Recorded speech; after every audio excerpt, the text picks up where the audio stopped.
Hola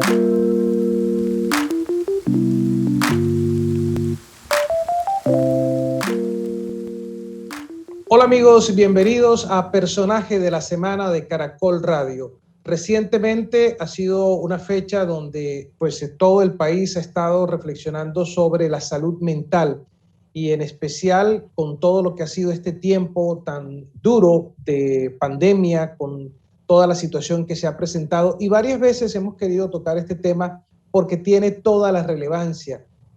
Frecuentemente nos escriben oyentes, nos envían mensajes relacionados con este tema de la salud mental y con la prevención de temas tan difíciles como el suicidio. Y precisamente la alcaldía de Barranquilla ha puesto en marcha un programa que hemos considerado muy interesante y es lo que han llamado una vacuna emocional. Y con esto han ubicado 5 puntos en Barranquilla, en parques, en plazas, en bulevares, para que la gente llegue y tenga alguien que le escuche. Y es que a veces escuchar, tener esa posibilidad de hablar con alguien que lo oriente, es realmente vital en un momento crítico que puede estar pasando una persona. Ese es el tema que vamos a estar tratando hoy con 2 expertas. Saludo a esta hora a la doctora Edith Aristizábal. Ella es psicóloga con orientación en neurociencia cognitiva aplicada, coordinadora de la Unidad de Salud Mental del Departamento de Psicología del Hospital de Universidad del Norte, es investigadora y docente del Departamento de Psicología de la Universidad. Doctora Edith, bienvenida, gracias por estar aquí, Personaje de la Semana de Caracol Radio. Buenas tardes, Martín, muchas gracias por tu invitación y muy rico estar aquí compartiendo con los oyentes este rato.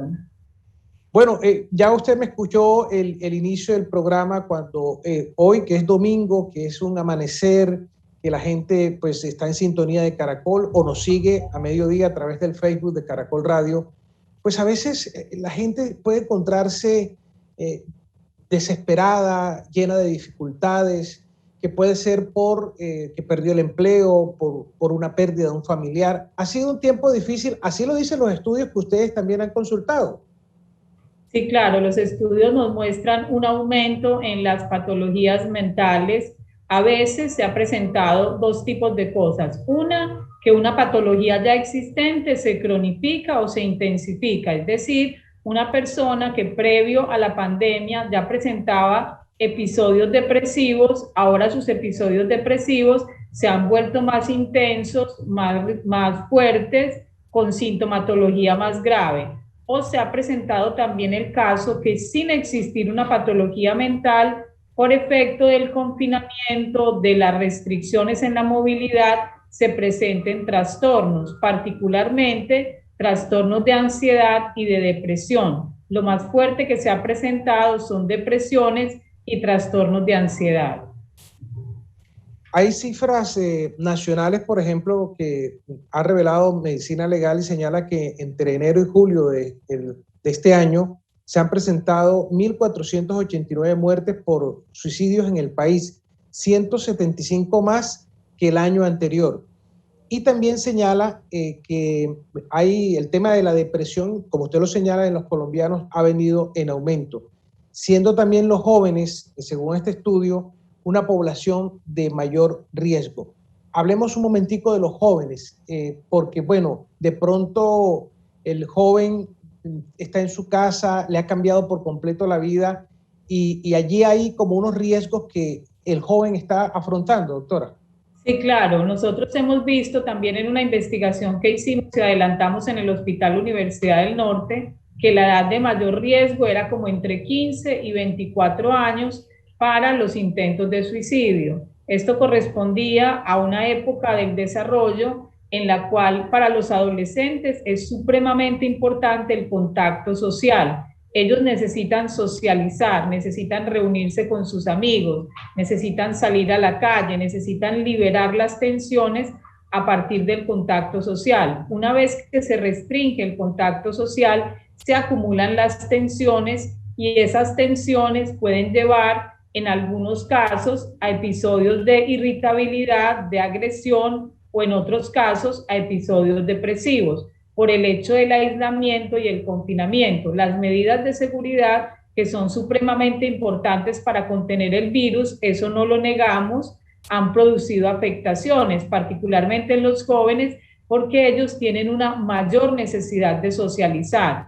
Ellos están en un periodo, en una época en la cual los amigos y las amistades tienen un valor supremamente importante. Entonces el hecho de verse restringida la oportunidad de reunirse con ellos ha causado este tipo de afectaciones que vienen como acumulándose. ¿Por qué pensamos que ahora que los están dejando ya salir es cuando se ha presentado un aumento de los suicidios? Un poco esa puede ser una pregunta. ¿Por qué, si comparado con el año pasado, donde estábamos en etapa de confinamiento, no había tantos casos como se presentan ahora? Es porque eso viene como acumulándose. En general, cuando una persona toma la decisión de suicidarse, no es que lo acabe de pensar, es algo a lo que le viene dando vuelta en su mente, que lo viene pensando, que lo viene planificando, que viene como de tiempo atrás. Entonces, digamos, si es un efecto del confinamiento y de la restricción de la movilidad, pero ahora es cuando se manifiesta, en el momento en que ya se puede salir un poco a la calle, pero todavía es que hay un aspecto muy importante de esta pandemia que es la incertidumbre, el no saber el hasta cuándo. Eso es algo que complica mucho la salud mental. No tenemos una seguridad de si vamos a volver a la normalidad o qué tipo de normalidad es la que vamos a tener de ahora en adelante. Entonces, esa incertidumbre impacta mucho sobre la salud mental, ocasionando este tipo de patologías que pueden llevar a el adolescente a pensar o contemplar la idea de suicidarse, sumado a los conflictos que se pueden presentar al interior del hogar. También sabemos que estar todo el tiempo juntos genera más tensión. Antes cada uno salía, el adolescente salía para su colegio, para su universidad y tenía forma de liberar tensiones. Ahora las tensiones se acumulan en el hogar y entonces se presenta este tipo de episodios de irritabilidad, de desespero, de frustración que hacen que se pueda pensar en el suicidio como una salida. Bueno, siempre es bueno recordar, orientar a los padres de familia, a la comunidad en general, a la gente que nos escucha, cuáles son los factores que nos pueden dar una señal de alerta y decir, bueno, aquí puede estar pasando algo, como para uno estar pendiente. Si yo estoy notando esto en mi hijo, joven, adolescente, ¿qué le recomienda usted a los padres? Claro, algunos aspectos importantes son, por ejemplo, sentimientos de derrota, como ya no doy más, no puedo con esta situación, ya esto me supera, necesito ayuda, de pronto un cambio comportamental muy significativo, es decir, por ejemplo, teníamos a un joven que era muy conversador, de pronto se torna muy callado, muy en la habitación, muy ensimismado, de pronto antes jugaba con videojuegos, ya no lo hace. Un cambio comportamental significativo, hay que ponerle mucho cuidado, porque eso nos puede indicar que algo está pasando allí, pueda que no sea que tenga intenciones suicidas, pueda que sea otra cosa, pero sí nos pone en alerta. Igual que estos sentimientos como de ya no puedo más, como el sentimiento de derrota, es un sentimiento que está previo a la conducta suicida y es un signo de alarma para la conducta suicida. También episodios de tristeza, de llanto,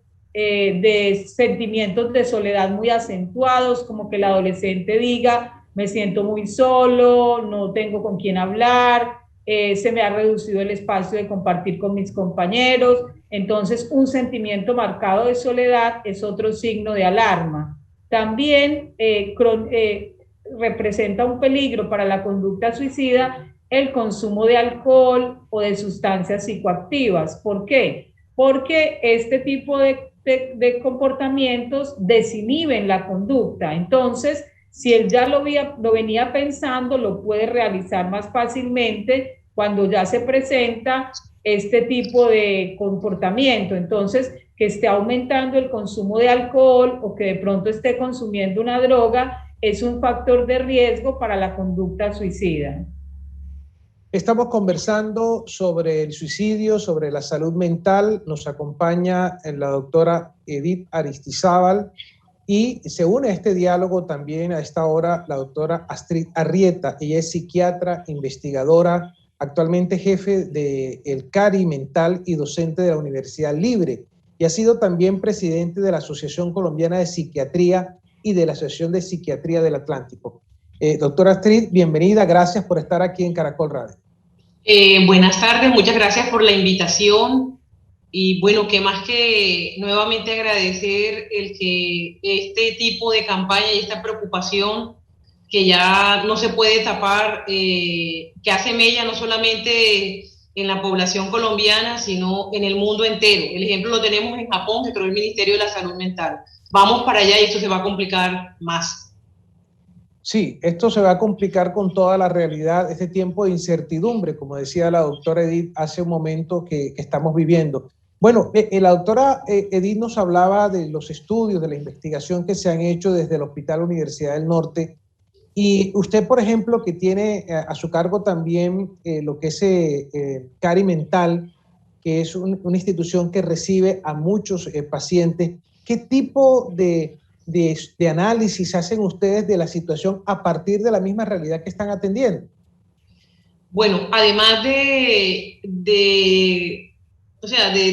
estar en la asociación y de tener desde hace mucho tiempo, sé que la salud mental en general, yo lo dije al inicio de la pandemia, en marzo del año pasado, cuando me comenzaron a entrevistar que la pandemia que cabalgaba y que iba a cabalgar y que iba a presentarse, hablaba de una post-pandemia, sí, pero realmente fue cabalgando con la pandemia de salud mental. Yo pertenezco al Consejo Distrital y Departamental de Salud Mental. En los dos últimos consejos la preocupación, porque por eso les decía que ya se desbordó, ya no se puede tapar, lo que era un problema para nosotros desde antes con respecto a los enfoques que le estaban dando los entes territoriales, distrito, departamento y el Ministerio de Salud con respecto a la salud mental.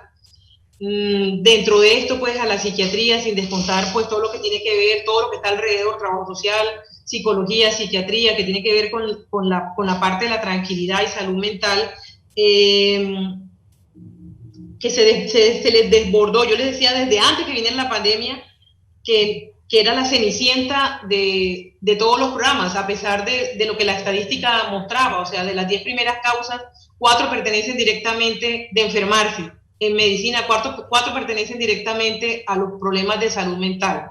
¿Qué hemos visto en el consejo? En el último consejo, que fue hace 20 días, a mí me mandaron a hacer una presentación de lo que hacía la Asociación Colombiana de Psiquiatría, pero como yo recibo a los pacientes que vienen, es una muestra nomás del departamento y del distrito de las revisiones, comencé a contabilizar el número de solicitudes de intentos suicidas de menores de edad, de los cuales permanecían en las instituciones por varios días. Nosotros no tenemos hospitalizaciones de menores de edad, y más si yo pongo pues todos estos factores que son de vulnerabilidad, menor de edad, migrante, con un problema de salud mental, o sea, todas las vulnerabilidades posibles en una sola persona, y que no había una respuesta real, certera, con un programa de impacto medible por parte de los entes territoriales. Entonces me tomé el trabajo de contabilizar primero cuántas referencias había, unas solicitudes grandísimas. En el mes de agosto fueron de intentos suicidas. En este mes sigue igual de aumentado, ¿cierto? Yo creo que nosotros tenemos el 98% de ocupación. Estoy hablando de una muestra porque el CARI es una muestra, no es el único hospital que existe. Tenemos 86.4, el fin de semana se llenó, 20 la cama de los hombres, que se llama aquí agudo y subagudos, con 3 o 4 remisiones que quedaron allí a la espera de ser aceptados. Entonces, con respecto a eso, yo comencé a buscar lo que decía el Instituto Nacional de Salud, lo que decía el Instituto Nacional de Medicina Legal, y al reporte de la comparación de los 2 semestres, había un aumento en varios departamentos, lo que incluía el Atlántico, con respecto a los suicidios consumados.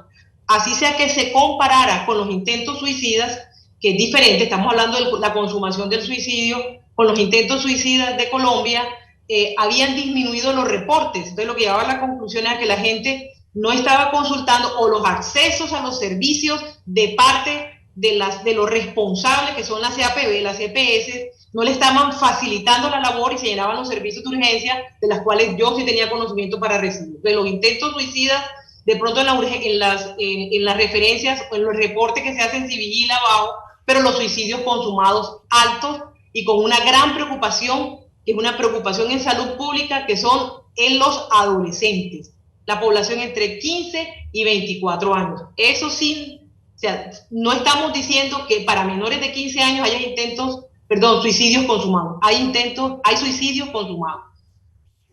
Bueno, es muy delicado y usted tiene allí un termómetro que es su trabajo diario, y precisamente conversábamos de ese tema y de los factores que se han notado también con la doctora Edith, y encuentran, fíjese, en otra institución, también en un estudio, esa misma población como una población de riesgo. Yo lo que veo en ustedes, en lo que me han dicho hasta ahora como expertas investigadoras, es que hoy la población joven es la población sobre la cual hay que despertar todas las alertas y hacer todo el acompañamiento preventivo. Doctora Arrieta. Sí, efectivamente, hay que hacer un acompañamiento preventivo porque lo que estamos viendo es que se encuentran en un mayor riesgo.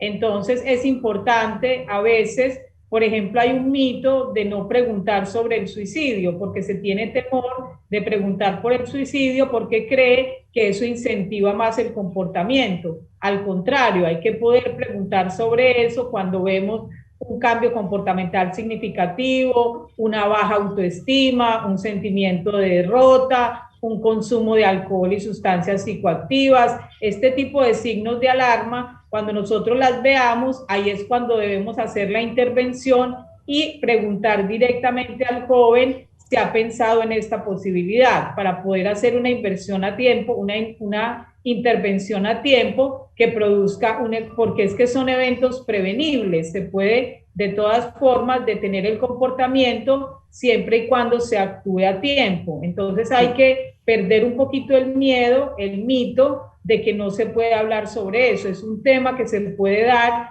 en medio del hogar, que se puede conversar sobre él, que se puede expresar la preocupación por eso, sobre todo cuando veamos este tipo de riesgos de comportamientos diferentes en el adolescente, que cambie significativamente su conducta, lo que nos puede indicar que algo está pasando a nivel mental. Sí, yo quisiera preguntarles también, doctora Edith Aristizábal, ya que usted lo menciona, perder el miedo a hablar del tema. Y seguramente hoy un papá puede estar pensando, ¿y yo cómo le pregunto a mi hijo, a mi hija, joven, adolescente, si ha pensado en suicidarse? O sea, ¿qué recomendación? ¿Cómo debe ser esa conversación? Bueno, porque, la conversación, la gente no es experta. Claro, la conversación puede iniciar un poco a partir de, yo sé que te ha tocado vivir un tiempo difícil, que te has sometido a muchos cambios, ahora de pronto no puedes salir como estás acostumbrado, de pronto te ha tocado quedarte más en la casa, aquí solamente con nosotros, no puedes pasear con tus amigos. Me parece que ese tiempo puede de pronto ocasionar algunas dificultades. De pronto tú has pensado, has llegado a pensar en hacerte daño, así directamente se pregunta, dándole como una introducción respecto a que sabemos que es un tiempo complejo, ¿sí? Porque ha sido un tiempo diferente. La pandemia nos ha afectado a todos, todos tenemos problemas que se han desatado a partir de este confinamiento, a partir de la disminución de la movilidad, que es un factor que también cuenta mucho a la hora de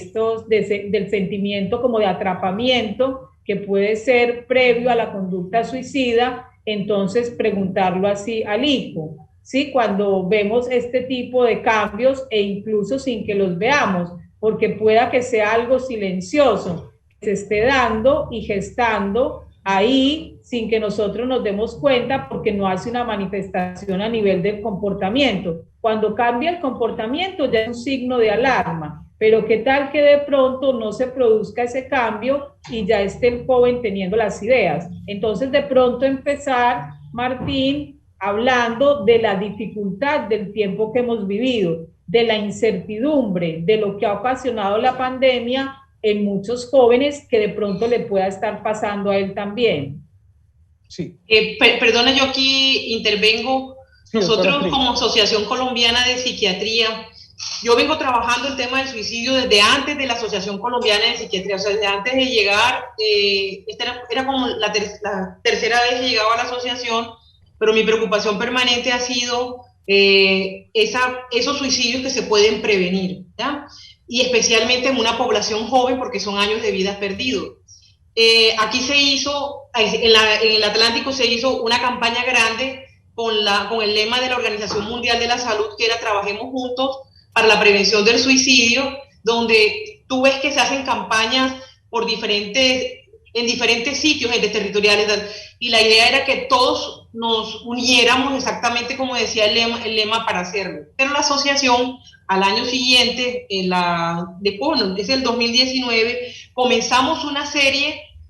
No es la campaña de ahora, no es algo que nos inventamos ahora, no, es un seguimiento a una campaña y viene exactamente enfocada a lo que tú estás preguntando. El primero es el estigma, quitar el estigma que tiene que ver con las enfermedades de psiquiatría, las enfermedades que tienen que ver con salud mental.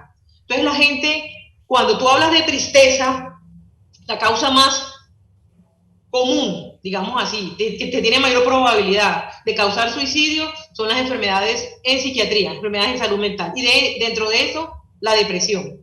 Cuando la gente se ríe, todo el mundo lo acompaña. Cuando la gente está triste, lo que tiende a hacer las personas alrededor es, hombre, no llores más, se van de ahí, no acompañan en la tristeza. O sea, acompañar una emoción de risa, de alegría, es más fácil que acompañar una emoción que la gente percibe como negativa. Debemos acompañar en esa emoción. Entonces comenzamos nosotros bajando el estigma, y lo segundo, bajar ese paradigma y esa concepción que se tiene con respecto a ese primer mito que está diciendo la doctora, que es, yo debo preguntar directamente sobre el suicidio. Y si nosotros nos vamos a la asociación, en la Asociación Colombiana de Psiquiatría, en la página está la primera campaña que se llama, con el numeral Prevenir es Preguntar. ¿Qué significa? Pregunta directamente, hijo, ¿tú has pensado en suicidarte? Mi esposa, amigo, ¿tú has pensado en suicidarte? Parcero, había un bogotano, ¿tú has pensado en suicidarte? Los psiquiatras aquí costeños pensamos, bueno, el brother o el compa, ¿tú has pensado en suicidarte? O sea, el poder hablar de un tema que es tabú y hacerlo directamente significaba que rompíamos un montón de barreras, porque no todo el mundo tiene acceso a un psiquiatra o un psicólogo, no lo tiene a la mano. Pero si yo soy capaz de preguntar, esa barrera primera se quita. Lo segundo es la tercera es la superficialidad o lo superfluo, que a veces nos tomamos como broma, una cosa que es secundaria a una enfermedad. Yo no me bromeo cuando a mí me dicen yo tengo una leucemia. Yo sé que la mortalidad de la leucemia es exactamente igual a la mortalidad de la depresión. Entonces, los médicos, que somos el primer grupo que tenemos mayor probabilidad de cometer suicidio, somos los que tenemos más barreras para poder decir, usted tiene depresión, es una enfermedad, y como consecuencia puede haber un suicidio. ¿Has pensado en suicidarte? Sin tomarlo como broma, sin menospreciarlo, sin aludir al carácter, sin decir que es debilidad. Bueno. Yo voy a tomarme una pausa, un minuto, porque usted ha llegado a un punto bien, bien importante que ahorita quiero tratar. A veces cuando la gente no le preguntan y llega donde el familiar y le dice, tengo esta idea en mi cabeza, lo que le dice el familiar es, tú eres bobo, tú eres pendejo, tú eres loco. Y ahí termina la conversación. La gente no le da importancia. Usted acaba de tocar un tema bien clave en qué hacer cuando nos dicen, sí, estoy pensando en esto. Ya regresamos en el personaje de la semana de Caracol Radio. Regresamos con el personaje de la semana de Caracol Radio. Yo estoy realmente muy, muy agradecido con nuestras invitadas de hoy, la doctora Edith Aristizábal de la Universidad del Norte, investigadora. Ella es además coordinadora de la Unidad de Salud Mental del Departamento de Psicología del Hospital Universidad del Norte, y a la doctora Astrid Arrieta, de la Asociación Colombiana de Psiquiatría y jefe del CARI Mental, porque pues, además nos están hablando como nos gusta, que nos hablen con mucha claridad y con mucha sencillez para poder entender este asunto sobre el cual a veces no queremos hablar en casa. Bueno, yo le anunciaba entonces, doctora Astrid, me responde el familiar, el amigo, el hijo, sí, yo lo he pensado. ¿Qué hago yo como papá, como amigo, como hermano? ¿Qué hago? Bien, si hacemos el seguimiento de la campaña, yo te doy respuesta a esto combinando las dos. El primer numeral es numeral prevenir, es preguntar. La campaña, esta última, se llama La Última Carta. Y el numeral de ahora es numeral prevenir, es escuchar. ¿Ya? Wow. A veces, cuando nos dicen cosas como, estaba poniendo el ejemplo de llorar. Entonces, cuando uno se incomoda, ¿qué hace? No llores más, vámonos de aquí. Tú estás jodido, tú tienes todo. De pronto lo que necesita en ese momento, no es lo único, puede ser, en ese momento solamente es alguien que lo escuche. Cuando uno habla, uno descarga. Es exactamente igual que subir una montaña. Yo tengo 70 kilos y de pronto cuando yo voy llegando a la cima, esos 70 se me vuelven más pesados porque se va inclinando más y de pronto pasa alguien al lado mío, pasa Edith, la doctora Edith pasa al lado y me dice, yo te llevo 35 kilos. Entonces yo cuando saco los 35 se me hace más fácil subir. Con el solo hecho para algunas personas de hablar, de decir, yo he pensado en, yo me siento triste, las cosas no funcionan, no entiendo qué me pasa, ya es una ayuda porque estoy descargando. Lo segundo, hay que buscar ayuda, ya, escuchar. Fíjense que la primera campaña de numeral prevenir es preguntar, es quitar el tabú ese, ver los signos de alarma. Ya la doctora había dado algunos tips. Poder preguntar el mito, que si uno le pregunta sobre el suicidio, le mete en la cabeza el suicidio, que si que estar triste es igual que estar deprimido. No, triste es una emoción y yo puedo estar deprimido sin estar triste, ¿cierto? Yo puedo tener una cosa que se llama anedonia, que es la incapacidad de sentir placer por las cosas que yo tengo sin estar triste. Se cae el paradigma de que la depresión solo es tristeza. Que yo tenga cambios, o sea, que yo me encierre, que yo anuncie, que yo te esté buscando. Entonces, en esta, que numeral prevenir es escuchar, primero ya puedo preguntar, me dicen, y yo solamente me siento a escuchar. A veces nos cuesta más trabajo escuchar que hablar. Quedarse sentado en silencio, yo creo que se necesitan herramientas, pero estamos nosotros y hay unas personas que tienen habilidades innatas para escuchar. El que yo genuinamente esté escuchando al otro, porque yo puedo hacer, que se rápido, que acabe, o yo estoy preocupado, que la otra persona sienta que yo estoy preocupado por lo que te está pasando, que la otra persona sienta que hay personas a su alrededor, porque él no lo está viendo, que pueden ayudarlo, que hay otras personas que están dispuestos a dar muchas cosas por él. Y aparece en esta campaña de la asociación que se llama La Última Carta, que se llama Carta a la Vida.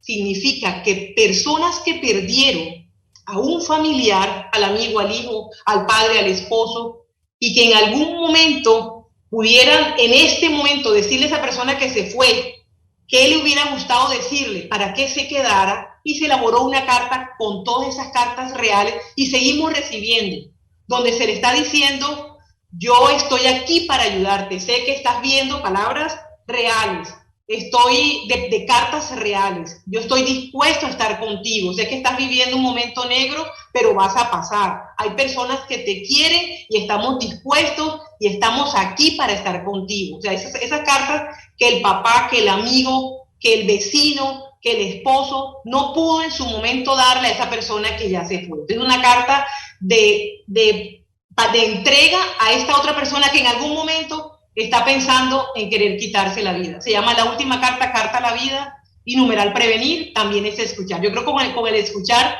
se le abre un montón de posibilidades a la gente. Sentarte, escucha, busca ayuda. Busca ayuda. Soy un menor de edad y es otro menor que le está diciendo, por favor, ve donde los padres para que busquen ayuda. Ojo, no se hacen promesas con respecto a la muerte. Prométeme que no le vas a decir a nadie que yo me voy a matar, ¿ya? Entonces, lo que yo tengo que tener claro es que esa clase de promesas, cuando se le diga, no te la puedo hacer porque te quiero y porque quiero que estés aquí. Y yo te voy a ayudar y juntos vamos a salir de esto. Sí, bueno, varios temas, doctora Edith Aristizábal. Y eso de buscar ayuda, ese tema de buscar ayuda, entonces la gente a veces piensa y dice, no, yo no estoy loco, yo no voy a ir a buscar un psicólogo o un psiquiatra, porque yo no estoy loco, o me van a tomar por loco, yo mejor me quedo callado. ¿Usted qué le dice a una persona cuando está pensando eso?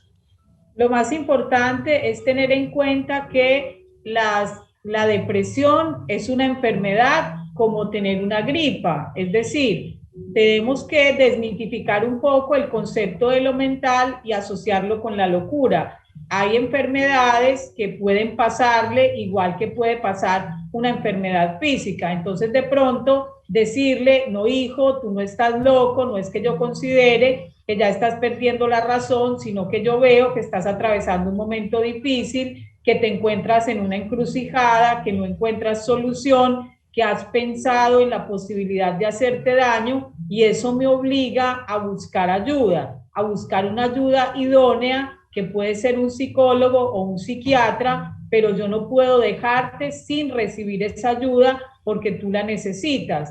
Es algo que hay que hacer mucho énfasis, que no es una opción. Una vez que nos ha dicho que tiene la intención de matarse, la consulta es obligatoria, eso no es opcional, eso no da espera, eso no se puede meditar, eso no hay forma de negociarlo, eso hay que atenderlo de forma urgente porque es una urgencia. Cuando nosotros en la consulta psicológica escuchamos que alguien tiene la intención de matarse, de una vez el camino es ir a psiquiatría y buscar la hospitalización del paciente. Eso no da espera, no es algo negociable que puedas decir, no, yo no lo voy a hacer, que puede ser la promesa que te hace la otra persona de ya te lo dije y entonces yo ya me quedo tranquilo. No te preocupes, papi, que yo no lo hago. No, no podemos tener tranquilidad respecto a este efecto que se puede producir porque ya sabemos que hay una intención y si hay una intención lo ha pensado y ya lo ha pensado, entonces eso representa un riesgo, la posibilidad de que pase al acto. Entonces, antes de que pase al acto, debemos buscar la ayuda y una ayuda que sea rápida. ¿Por qué? Porque, por ejemplo, puede pasar que se le demoran mucho en darle la consulta. Eso es un problema que tenemos en el acceso a la salud y entonces hay una urgencia y no se atiende. Esto se debe tomar como una urgencia. No es como esperar los 2 meses que la EPS le dé la cita con el especialista porque entonces podemos tener un desenlace fatal. Esto hay que tomarlo como una urgencia y llevarlo a una urgencia psiquiátrica. Es la vía de poder prevenir que llegue a pasar algo de que pase al acto esa persona. Bueno, usted acaba de mencionar un tema bien importante, doctora Astrid, y lo voy a unir con algo que decía, que ustedes tienen en este momento ocupación casi del 80-90%, y mencionan las EPS. Uno va a pedir una cita a una EPS para un tema de psiquiatría y se la dan a los 2 meses. Y a los 2 meses, usted lo acaba de decir, puede que ya la persona haya tomado la peor decisión. ¿Ustedes qué han notado sobre ese tema en particular de las EPS y qué se plantea?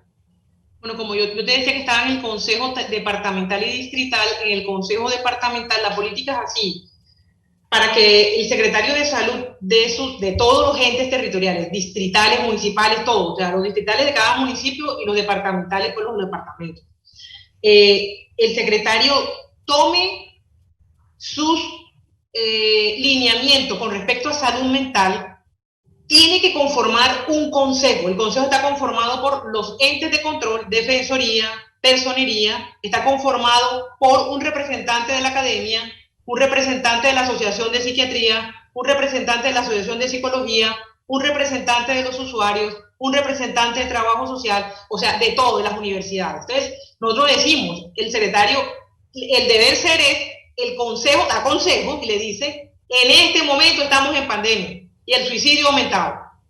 Entonces, ¿para qué nos vamos a dirigir a esto? Vamos a dirigirnos hacia esto. Entonces, en el último consejo, tanto distrital y departamental, lo que quedamos nosotros es que no solamente hicimos la invitación a los referentes de salud mental del distrito y del departamento, que existen de hace mucho tiempo, sino invitar a los que habilitan, invitar a los que aseguran, invitar a los de urgencia, porque debe ser un solo sistema. ¿Cuál es el mayor problema? El mayor problema es que yo lo que tú acabas de decir, soy un paciente y el paciente cuando va, esto es teoría, pero cuando va a la práctica encuentra 1000 barreras y la última opción donde él puede llegar como Kafka y el castillo, Kafka y el proceso es la EAPB, la EPS, a la que le llega el dinero por el cual es la responsable de la salud de ese paciente.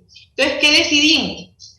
Nosotros vamos a hacer en el Consejo lo que se le dio en directrices especialmente a los entes de control para que estas cosas que ya han sido chuleadas de habilitación, donde la guía de manejo dice que el paciente debe recibir después de lo que me corresponde a mí, como la persona que está dándole salida a la hospitalización, porque estoy en un hospital, ¿cierto? Donde el paciente debe recibir una cita a la semana, se cumpla, no solamente en el papel.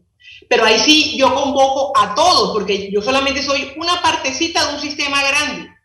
Si un paciente ve que a la semana, no, yo estoy haciéndolo con los pacientes que están acá, esto ya está institucionalizado porque la guía de manejo dice eso. A la semana, paciente que ha tenido un intento suicida debe ser valorado por la guía de manejo, obligatorio por un psiquiatra y por un equipo completo los 2 meses siguientes, una cita semanal. Entonces, si yo mando lo mío, aquí ya se creó el sistema y el protocolo para el seguimiento de los intentos suicidas, de la trabajadora social llama a la semana al paciente de Cosalud. Acaba de salir la trabajadora social, me dijo, doctora, la paciente Pepa Pérez, que vive en PB High, hace 15 días salió y la EPS no le ha dado ni los medicamentos, ni le ha dado la cita y está otra vez deprimida. Entonces, ¿qué hicimos nosotros? Le avisamos a la EPS, al auditor, y le decimos, oiga, ese paciente tiene salida, tiene que hacer eso, y hoy a los 15 días le dijimos, oiga, no está. Y enseguida decirle, pero como era el Atlántico, yo le decía, es decirle al consejo, donde está la defensora, señora defensora, esta EPS no está cumpliendo con el deber, porque nadie está contabilizando cuántos suicidios consumados están por falta de acceso, por la responsabilidad de las EAPB. Esa fue una solución planteada desde la minúscula parte que ve el CARI, cuando aquí hay 20 clínicas, ¿ya? Pero se puede agrandar esa red de apoyo para que no haya más suicidios prevenibles, como dice la doctora Edith. Sí. A propósito, doctora Edith, desde la investigación que ustedes realizaron, ¿han encontrado también esas señales de alerta de la llegada, digamos, muy tarde, muy demorada a la atención, por ejemplo?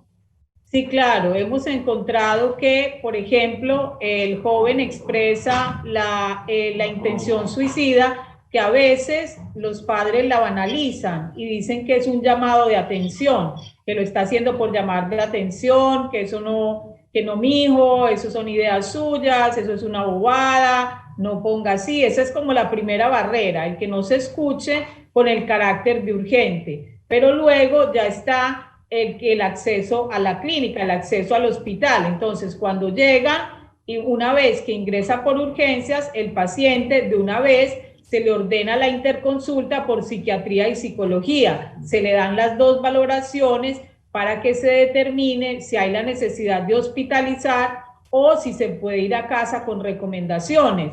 Esa valoración inicial es supremamente importante porque determina la hoja de ruta que se va a seguir. Si la intención suicida se mantiene, la ruta es la hospitalización, ¿sí? Es lo que hay que hacer enseguida. Pero si de pronto hay un desistimiento de la idea, nosotros vemos que se dio por un episodio de pronto de ira, de frustración muy prolongado, como una reacción, ¿no? A veces hay reacciones que tiene el adolescente muy fuertes, que pueden ser valoradas como que de pronto se trató de algo de un momento, que no era algo que venía gestándose poco a poco, que es lo que es peligroso, digamos. Lo que es peligroso es esa intención suicida decidida a acabar con la vida. Entonces sí se han presentado demoras en el acceso al servicio, porque a veces no se les toma como la urgencia que verdaderamente representan. Entonces el médico, nosotros en el hospital, a partir de la investigación, hicimos una campaña de sensibilización con los médicos para que el médico de urgencias incluya la pregunta en lo que le pregunta al paciente, así como pregunta sobre cuestiones de salud física, que también haga la pregunta sobre salud mental, para poder entonces garantizar que el servicio se preste de forma oportuna. Sí. Ahora, hemos hablado de los jóvenes como una población en la cual hay que prestar mucha atención. Yo también pienso en los adultos mayores, que si hay una población también a la que le cambió la vida tremendamente, es a los adultos mayores, que ya casi no pueden salir, que salen, digamos, con unas medidas muy drásticas de seguridad, en fin. ¿Qué datos tienen ustedes, doctora Astrid Arrieta, sobre esa población? Si estás hablando sobre los suicidios consumados, o sea, si hablamos en salud mental en general, la población más afectada inicialmente por la cuarentena, Colombia tiene una de las cuarentenas más largas, es la población, porque además fue obligada, que luego pues con una tutela, un derecho de petición de ellos mismos, se bajó no como obligada, sino voluntaria. De las patologías más frecuentes asociadas a la pandemia están los trastornos de ansiedad, está la depresión, eso sin contar, estamos hablando de enfermedades, pero hay otros síntomas que se presentan asociados al estar encerrados. Uno, al tener un familiar que padeció COVID, a padecer de COVID, al haber sobrevivido a una UCI, ¿cierto? Al haber perdido un familiar, y aquí en Colombia fueron familias, y en el mundo, familias enteras, ¿cierto? Donde una familia se acabó completamente y de pronto queda uno vivo, lo cual da más probabilidad de hacer una cosa que se llama el duelo patológico, o sea, un duelo que no se elabora bien. En la población adulta mayor, ¿cierto? También hay suicidios consumados, aunque la población más grande de suicidios consumados está en los adultos, entre 15 y 35, ponga usted, pero está alto también en los adultos mayores. Entonces, todas estas características que tienen, que es depresión, ansiedad, trastorno de estrés postraumático, hacen que se intervenga al adulto mayor. ¿Qué patología ha aumentado aparte de la depresión? Yo les hablaba de los trastornos de ansiedad. Un paciente que padecía trastorno de ansiedad se reestimula, o sea, se activa nuevamente lo que él tenía. Y como patología nueva, o sea, como síntoma nuevo, está el haber estado encerrado, el haber estado expuesto y el haber creído tener, fíjense, ni siquiera, sino la posibilidad de poder enfermarse, ¿cierto? La posibilidad de que venga. Yo hablaba con una trabajadora social acá que le dio COVID, tercer pico, y se está hablando de un cuarto pico ahora en octubre. Ella padeció COVID, su esposo COVID, los hijos COVID, y me decía, dice que viene una cuarta ola, tengo miedo. Fíjense, parece que desarrollé un trastorno de estrés postraumático. Entonces, en los adultos mayores, la ansiedad, la depresión, trastorno de estrés postraumático. Y hay un síndrome que se ha reportado, que es el síndrome de tanto permanecer adentro, tanto permanecer en la casa encerrados, que se quedan, o sea, se acomodan a estar así por siempre, o sea, pedir todas las cosas, estar todas las cosas alrededor, solamente alrededor de su casa. Claro. Ustedes también han señalado, doctora Edith y doctora Astrid, un tema, y es que esto es una realidad.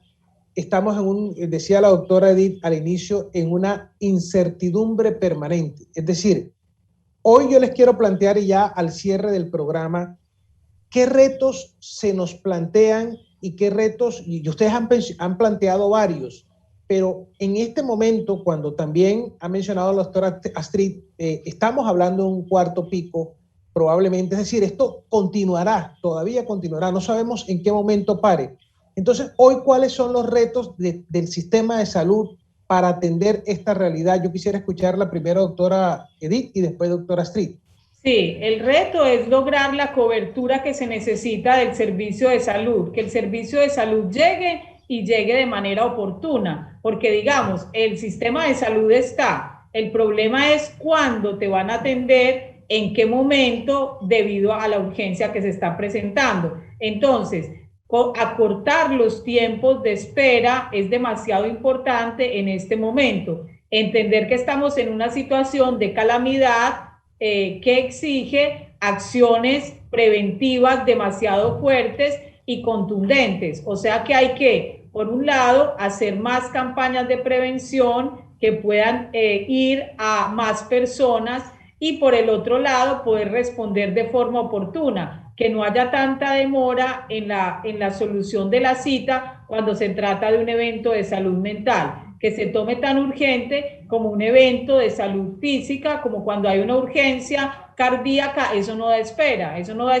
y a eso no lo hacen esperar. Entonces, ¿por qué si una urgencia psiquiátrica o psicológica no se aborda de la misma forma? Entonces hay sí como equiparar la respuesta que se le da al evento físico, que sea la misma respuesta que se le da al evento mental, que haya esa rapidez en la intervención para lograr la cobertura en un tiempo oportuno, porque la demora puede ser demasiado tarde que ya llegue la intervención. Sí.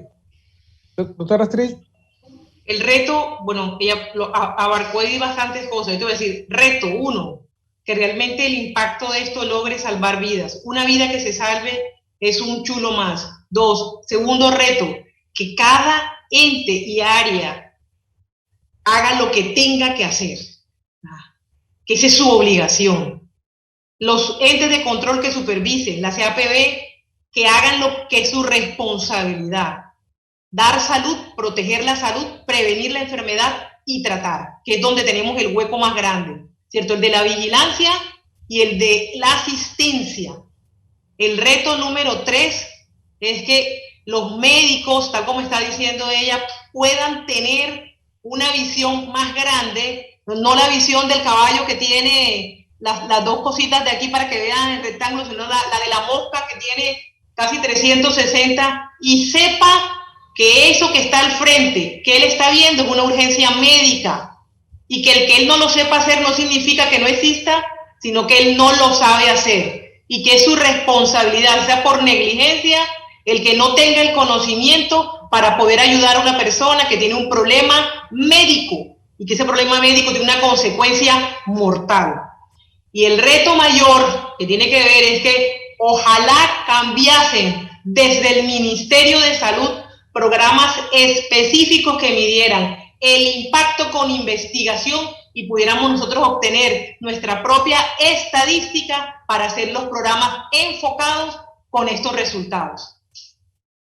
Quiero agradecerle a estas dos profesionales, investigadoras, Edith Aristizábal, Astrid Arrieta, porque han sido realmente muy claras en este tema.